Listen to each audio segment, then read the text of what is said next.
Selamat bertemu kembali dengan saya di video pembelajaran.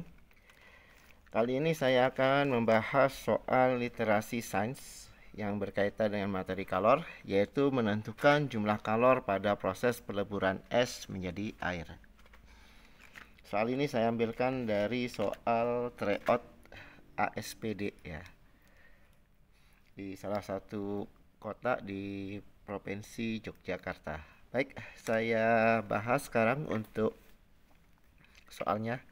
Perhatikan grafik percobaan pemanasan 500 gram es menjadi air berikut. Jadi di sini sudah diketahui ya, massa esnya. Ini adalah massa es 500 gram. Nah, nanti kita harus jadikan ke kilogram ya.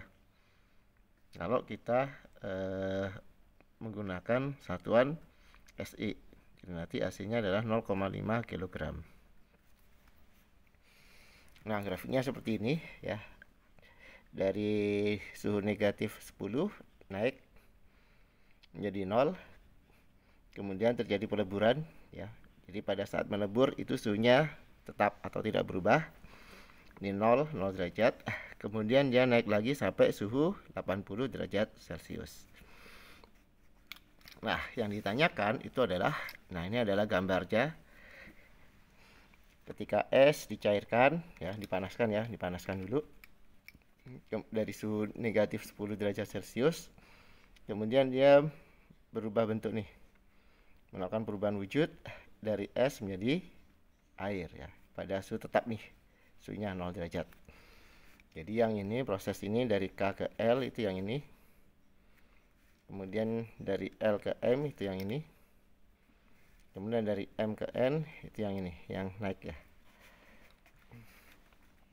Nah, yang ditanyakan adalah jika kalor jenis es 2100 Joule per kilogram derajat Celcius, kalor jenis air 4200 Joule per kilogram derajat Celcius, dan kalor lebur es 336.000 Joule per gram per kilogram. Energi kalor yang diperlukan untuk melakukan proses dari K sampai N adalah, nah sebelum kita hitung, kita lihat lagi nih. Dari proses K ke L itu terjadi perubahan wujud. Nah, nanti kalor yang digunakan, misalkan ini adalah Q1 gitu ya, itulah M kali C kali delta T, karena dia perubahan wujud. Kemudian dari L ke M ini, ini perubahan suhu ya, maksudnya maaf, ini perubahan suhu. Dari L ke M itu perubahan wujud, maka rumusnya adalah M dikalikan dengan L. Kemudian dari M ke N perubahan suhu, ini misalkan Q2 ya, yang ini Q3. Nah, kita menggunakan rumus M kali C kali delta T. Nah, karena yang ditanyakan adalah kalor yang diperlukan dari proses K sampai N, maka nanti Q totalnya kita jumlahkan semuanya, yaitu Q1 ditambah dengan Q2 ditambah dengan Q3.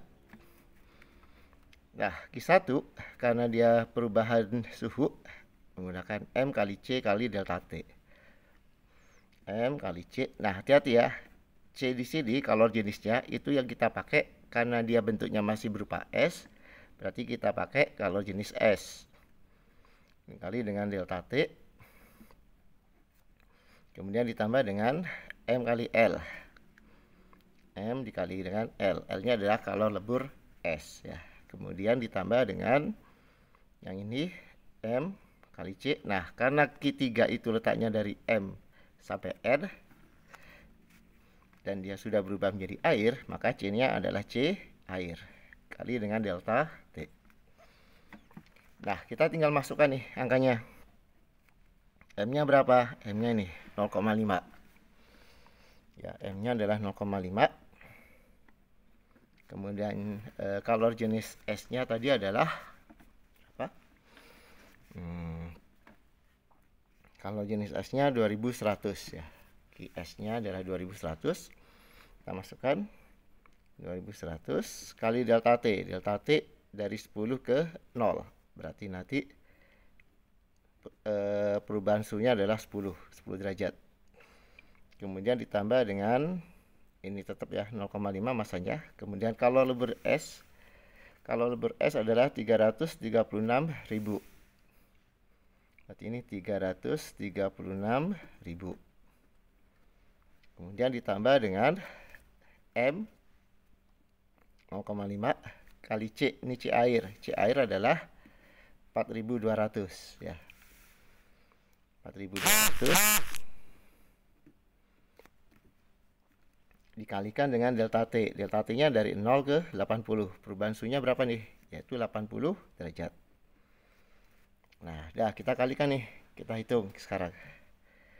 Ini nolnya dicoret ya. Berarti 21 dikali 2100 kali 5. Itu 105 ya. Tambah 02, kemudian ditambah dengan yang ini sama ya. Nolnya dicoret 1. 336 kali 5. 6 kali 5 30. 15 tambah 3 18.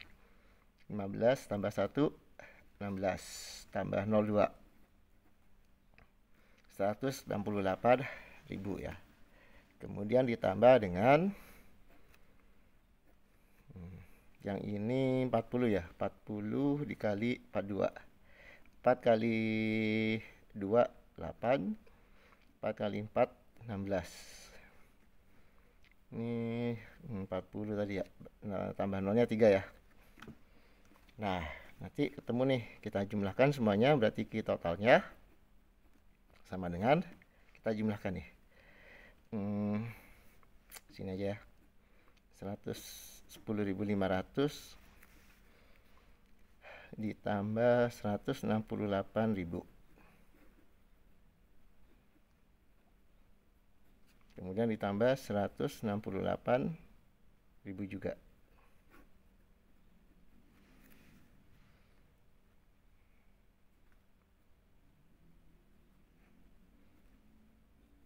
(3.406) ya. 346.500 satuannya adalah joule.